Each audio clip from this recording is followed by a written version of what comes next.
Hi, my name is Nicole Hind. I'm an online counsellor. My website is unveiledstories.com. Please reach out and get in touch if you'd like to. I'd love to hear from you.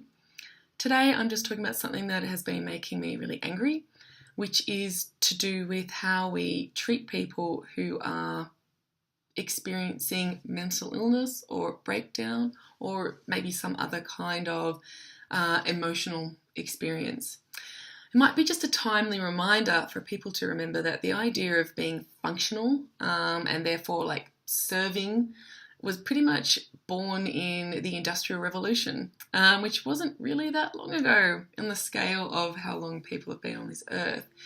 It's when people sort of came out of the villages and moved into factories and working in cities for themselves to make money for their families, but also to feed the machine. I mean, someone up here is making money from that. And the idea that you are not a success if you aren't doing well at a job, or you are feeling like you just can't do as well at the moment because there's something happening for you. Maybe you're just sick of it. Maybe you're suffering a human thing. Maybe you're going through some grief. Maybe you're just visited by some pretty serious anxiety for some reason.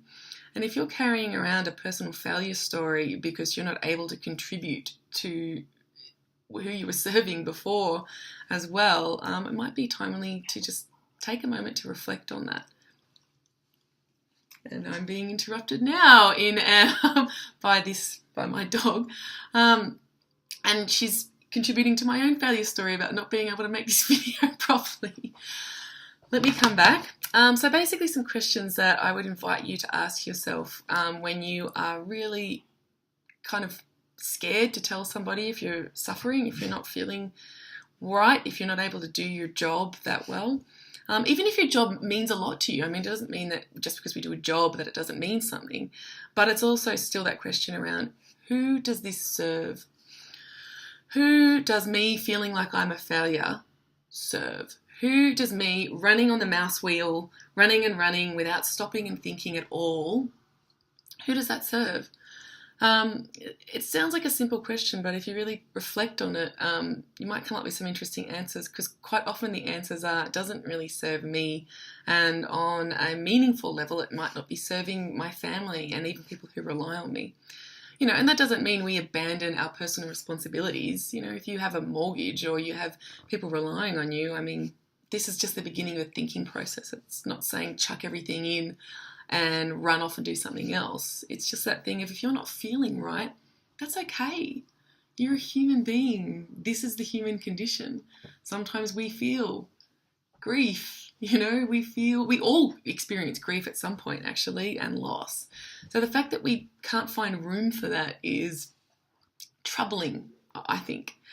Some other questions then you might ask yourself around that failure story that you might be carrying with you is, what has this story talked me into about myself? You might be losing your sense of identity or who you are, what you care about, because the failure story, which has nothing to do with you and what you actually value, and a lot more to do with what's considered to be success, might be telling you some pretty horrible stories about yourself.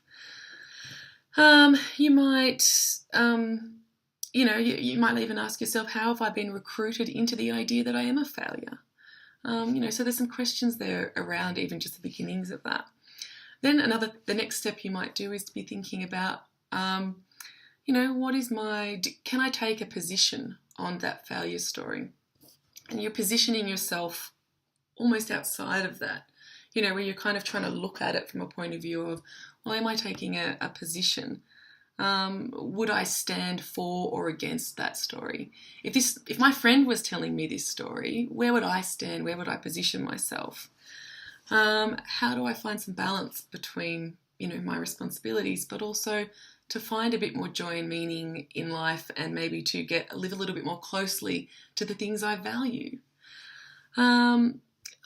That's just like a few questions to drop out there around that subject. I hope that that's in some way useful. I'd suggest that even just grab a pen and just write and see what happens. It's just a first step into escaping a failure story.